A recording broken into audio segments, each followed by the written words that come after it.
Dong, di ba alis ka? Oo, malakad na ako. Idaan mo nga to kay pare yung utangan ko. Sabihin mo, hulugan ko muna yung utang ko ha. Pasensya na ka mo, ito lang muna. Manghi ka ng pasensya. Paano ba manghi pasensya?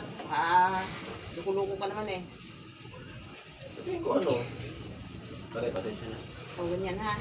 Iabot ko lang ito. Abot mo na lang yan. Ha? O, sabihin yung hulog ko lang muna. Hulog lang ako. Pinalumakad ka na kay tanghali na. O, anong oras ka naman babalik ha? Oo, bilisan mo.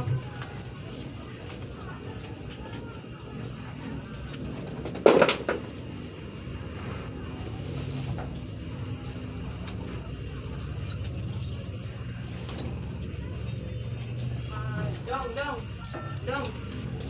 Idaan mo na rin to kay Mari. Madaanan mo naman si Mari eh. Si Mari Josephine, idaan mo na rin to yung nung nagmaritisan kami nung isang araw. Inabot ako ng ulan. Pinahiram niya ako ng payong niya. Ngayon, ibalik mo na, kakahiya naman, ha? Oo. Sige, ingat ka, ha? Oo. Bye-bye. Umuwi ka ng maaga, ha? Lakad na ako. Oo. Yung mga bilin ko sa'yo, ay, abot mo yan sa kanila.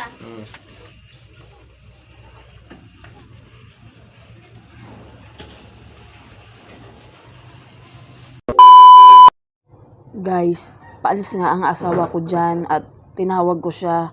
Gusto kong bumawi sa lahat-lahat ng mga ginagawa niya sa akin. Inabutan ko siya ng pera para sa pag-alis niya. Meron siya magastos, magugutom siya, makabili siya ng mga masasarap na pagkain, inumin. Tapos nga, hindi pa ako nakontento.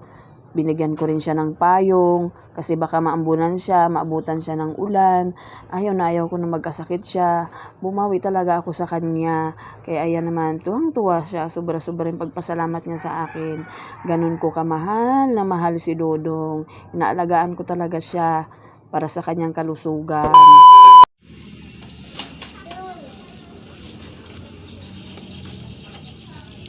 Hoy, ano yung pinost mo? Anong alin? Patay malisya ka ba ah? Bakit sinasabi mo doon na binigyan mo ko ng pera? Ha? What? Panood mo? Natural. Huwag ka na magalit. Ba't yun ang mga galit? Hindi naman totoo yun. Magagat ka pa, na-post na eh. Wala na nangyari. Walang nga, pabida ko sa sarili mo ah. Okay lang yun. Huwag ka naman. Ay, babayaran kita. May award ka sa akin. Tara. Anong babayaran? Pinapahiya mo ako eh. May award ka sa akin. Teka nga, tingnan mo nga ako.